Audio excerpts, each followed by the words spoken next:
The theme for this year's Majlis has been learn, engage and grow. And these are three factors that are extremely important in any part of successful enterprise or even an entrepreneur.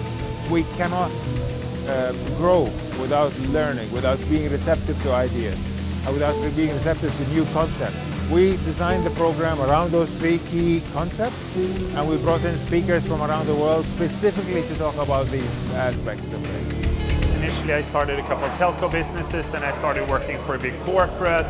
Then I had the opportunity of being part of the Skype journey, joining very early onto that team. One of the most important things I think in all companies is basically, as I would define sales, or as we call frequency. How can you bring more customers through the doors? Because no customers, no fun, no money basically. The next dimension is basically bringing on what I would define a delight. How can you delight someone? What can you take and do something that is beyond existing products to create that friction-free storytelling that enables others to actually fall in love with your product, but also tell your friends and family and become your sales force. The third thing is trying to understand how can you actually innovate also into your business model. How can you do things differently that enables you to have an edge? How can you sell telephony for free? How can you make something that is beyond? How can you make a Macintosh computer actually that sells 10 times the price as a normal computer? What do you need to enable to do those things? Yesterday's keynote with Jonas was very interesting. His views on sales, his particular view on sort of SME models and how you grow things is important. So I think I'll go back and look at our sales process and look at how we're doing that and sort of build that out. And I thought that fed really well into today's panel session. Panel sessions can often be really boring, but today's one was actually really good, and it was really relevant to my business, and I think probably quite relevant to most people's businesses. Today, really what I spent time talking about is intelligent decision making. And related to that really is the value of diversity. Getting a lot of different types of view and input into your circle of trust. Your special advisors, whatever you call this group. It could be an EO forum, it could that you use, it could be an executive committee, it could be a non-executive board of directors. But whatever forum you have to have diversity of thought. You have to use networks, and you have to develop the talent that you already have inside your business. Because as a leader, you're not going to necessarily be with that business forever. You may choose at some point to step back.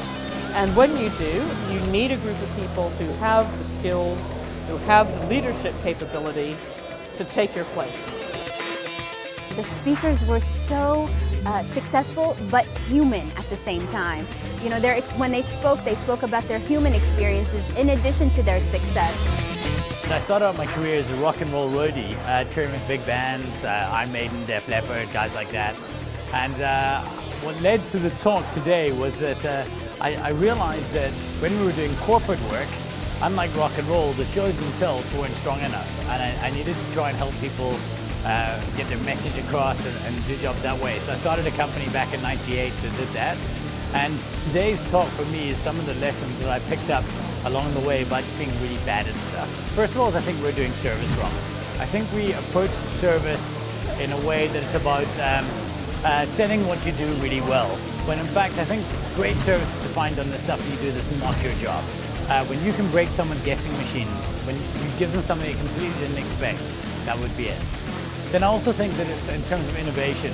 I think we innovate the wrong way. We think innovation is about starting doing something new, when in fact, innovation is always about stopping doing something old, or often about stopping doing something old. So what are the switches we have to turn off before we turn other ones on? And I've got a few more, like 5 different kind of rules or things that I'd like to get across in that regard. Mulholland, to be honest, was one of the best talks I've heard in a long time. Very interesting, very engaging. A lot of out-of-the-box thinking, makes you question a lot of your assumptions about your business. EO Majlis being a regional event that is shared by the countries and chapters of the Middle East and Pakistan. This year in Bahrain hosted almost all of the chapters represented within the area. They want to find a way that we can go beyond the traditional aspects of networking, not just the virtual networking, but in-person networking, which is extremely important. Majlis provides that. Majlis provides that this year even more by creating a new concept, which is speed dating. I think one of the best things about it was meeting so many people who all share the same problems as me. It doesn't matter what industry they're in, doesn't matter what background they're from, they're all facing the same problems. Of course, a lot of people have different skills, different ways of looking at things, which is very helpful. So one of the most valuable things I think that the EO provides is not only the content that the speakers talk about and their presentations, but also the community, the feeling of you're not in this alone and people have done this and let's not reinvent the wheel again, but we have people who can, let's say, ease the process of being a business owner. A lot of being a business owner can be kind of lonely. It's always fun, being in EO events or Majlis or whatever you call it.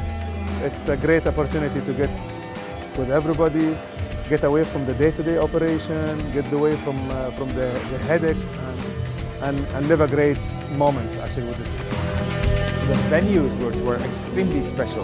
We've exposed the entrepreneurial way that Bahrain itself, through the Minister of Culture, has transformed itself and managed to preserve some very important historic places in a very old part of Muharraq city. Well done to Mahmoud and his committee. I think they've done a really good job.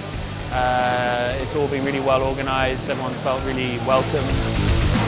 I think it's a very, very nice venue, and the location here and the people is very, very interesting to see the drive and the willingness of actually adapting to become even more entrepreneurial.